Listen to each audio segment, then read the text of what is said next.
8, the Right Honourable Prime Minister.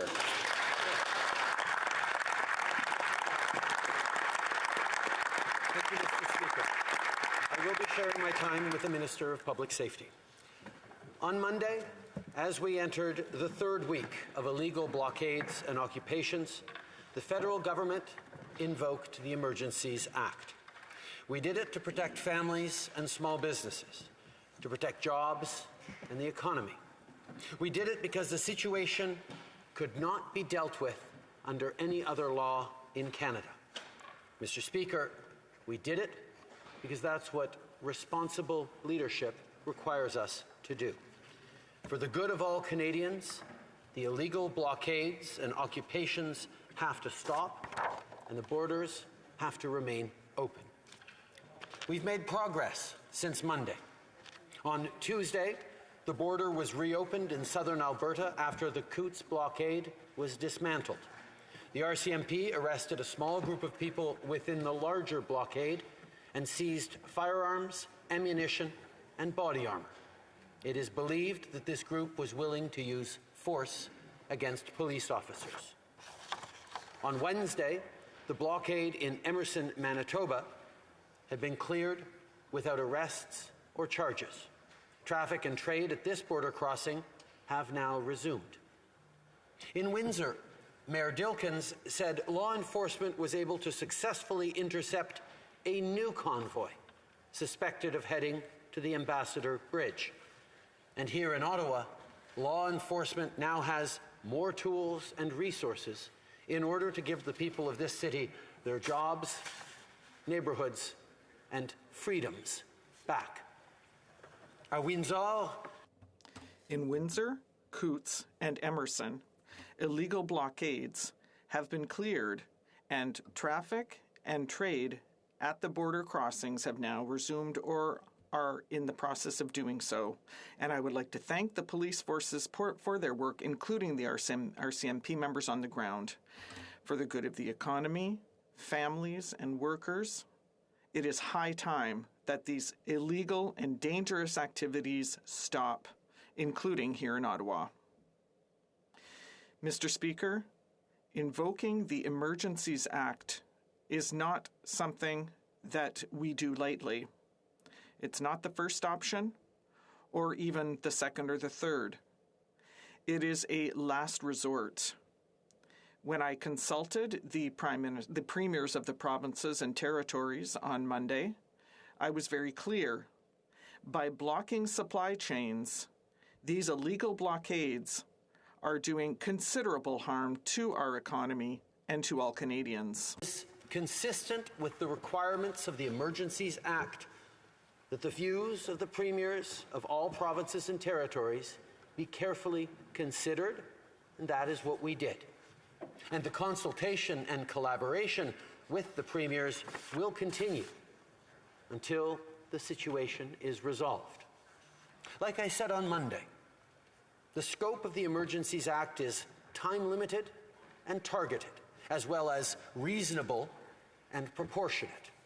It strengthens and supports law enforcement agencies so they have more tools to restore order and protect critical infrastructure. These illegal blockades are being heavily supported by individuals in the United States and from elsewhere around the world. We see that roughly half of the funding that is flowing to the barricaders here is coming from the United States. The goal of all measures, including financial measures in the Emergencies Act, is to deal with the current threat only and to get the situation fully under control. Mr. Speaker, I want to reassure Canadians that when the Emergencies Act is invoked, the Canadian Charter of Rights and Freedoms continues to protect their individual rights. We're not using the Emergencies Act to call in the military. We're not limiting people's freedom of expression. We're not limiting freedom of peaceful assembly. We're not preventing people from exercising their right to protest legally. We are, in fact, reinforcing the principles, values, and institutions that keep all Canadians free. The blockades and occupations are illegal. They're a threat to our economy and relationship with trading partners.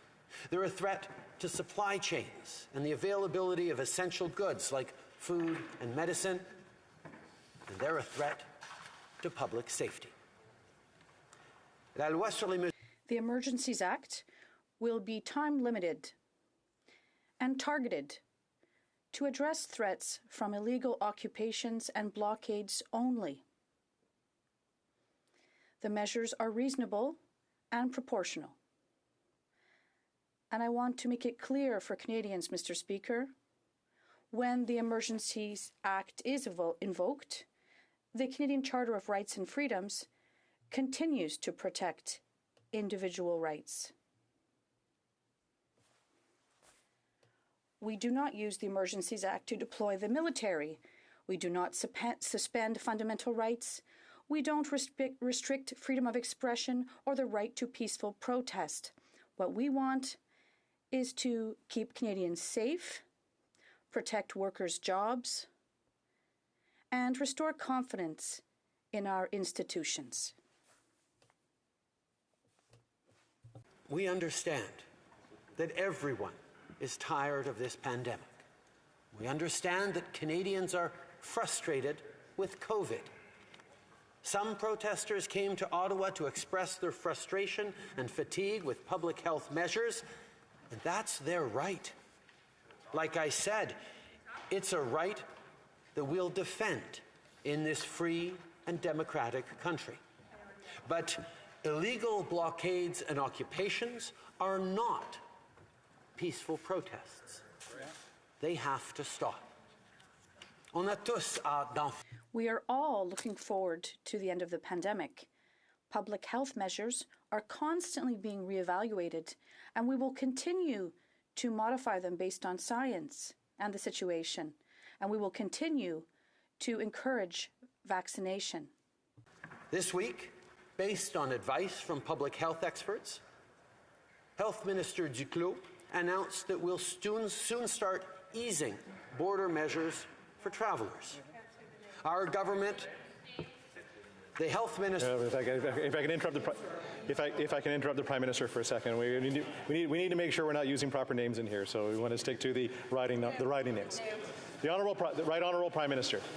This week, based on advice from public health experts, the health minister announced that we'll soon start easing border measures for travellers.